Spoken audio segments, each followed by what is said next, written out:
میں قرآن پاک سے آپ کے سامنے رکھتا ہوں، یہ تو ہر مسلمان کو پتہ ہے، بڑی مشہور آیت ہے، ما کان محمد ابا احد من رجالکم،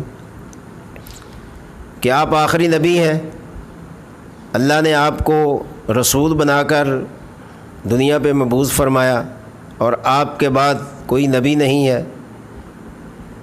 یہ سورۃ الاحزاب کی آیت ہے، آیت نمبر 40 ہے۔ اور سورہ بقرہ پہلے سپارے میں جہاں سے شروع ہوتی ہے اس کی آیت نمبر 4 میں اللہ تعالیٰ نے فرمایا، جو مومنین کی صفات کا بیان ہو رہا ہے، اس میں آیت نمبر 4 میں اللہ تعالیٰ فرماتے ہیں والذین یؤمنون بما انزل الیک وما انزل من قبلک وبالآخرۃ ھم یوقنون۔ یہ پوری آیت ہے، آپ کسی بھی تفسیر میں دیکھ سکتے ہیں۔ اس آیت میں اللہ تعالیٰ نے فرمایا والذین یؤمنون بما انزل، اور جو لوگ ایمان لائے ہیں اس پر جو ہم نے آپ کے اوپر نازل کی ہے، وما انزل من قبلک، اور جو آپ سے پہلے ہم نے نازل کیے۔ آپ پر کیا نازل کیا؟ قرآن مجید، جو 23 سالہ نبوت کے دور میں اللہ تعالیٰ نے آپ کے اوپر نازل فرمایا۔ اور آپ سے پہلے کیا ہے؟ وما انزل من قبلک، کہ جو آپ سے پہلے سے مراد آپ سے پہلے تورات نازل کی، آپ سے پہلے انجیل نازل کی، آپ سے پہلے زبور نازل کی، اور آپ سے پہلے مختلف نبیوں پر مختلف ادوار میں جو صحیفے نازل کیے، یہ آپ سے پہلے ہے۔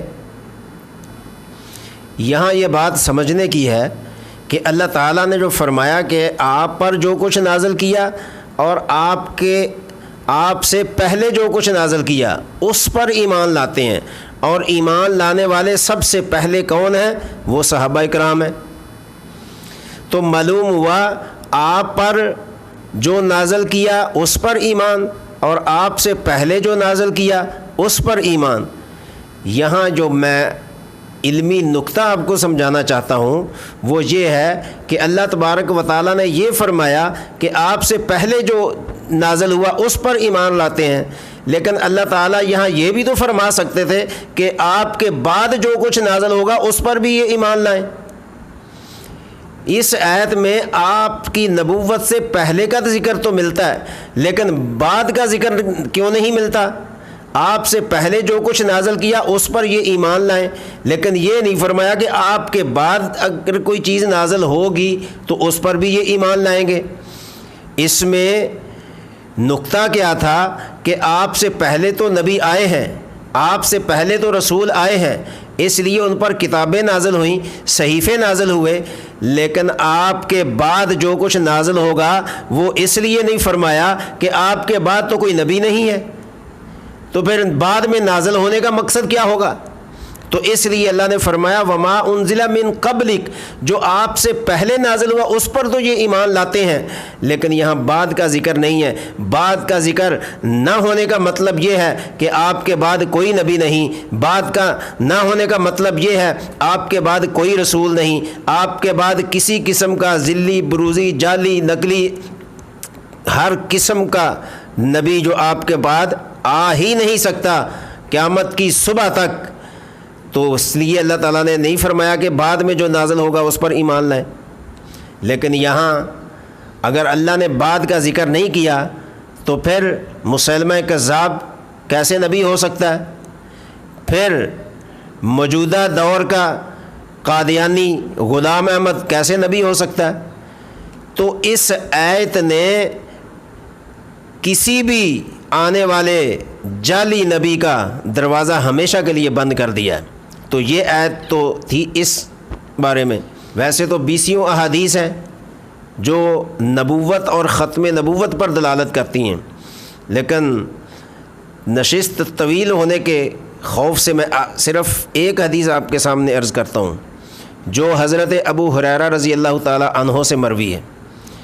حضرت ابو ہریرہ رضی اللہ تعالیٰ عنہ فرماتے ہیں کہ رسول اللہ صلی اللہ علیہ وسلم نے فرمایا کہ نبوت کا ایک حسین و جمیل محل ہے، یعنی ایک خوبصورت محل ہے، مکان ہے،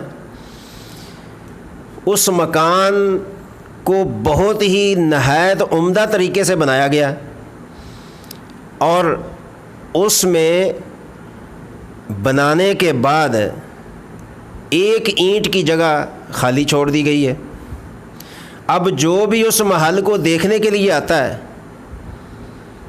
اس کی بہت تعریف کرتا ہے کہ محل بڑا خوبصورت ہے، محل بہت اعلیٰ ہے، محل بہت اولیٰ ہے، بہت دلکش ہے، بہت ہی دلوں کو بھانپنے والا ہے، دلوں کو خوش کرنے والا ہے، طبیعت کو باغ باغ کر دیتا ہے، کسی قسم کی اس میں کمی کوتاہی عیب نہیں پایا جاتا، لیکن اس مکان میں ایک اینٹ کی جگہ خالی ہے۔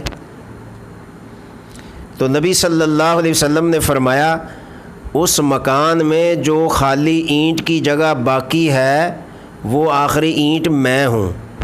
اب بتلائیے اس آخری اینٹ کے بعد اس محل میں کوئی اور اینٹ آ سکتی ہے؟ فرمایا بالکل اسی طرح جس طرح محل میں آخری اینٹ کے بعد کوئی اینٹ نہیں آ سکتی، اسی طرح میرے بعد کوئی نبی نہیں آ سکتا۔ یہ بخاری شریف کی حدیث ہے، مسلم شریف کی حدیث ہے، مسند احمد شریف کی حدیث ہے۔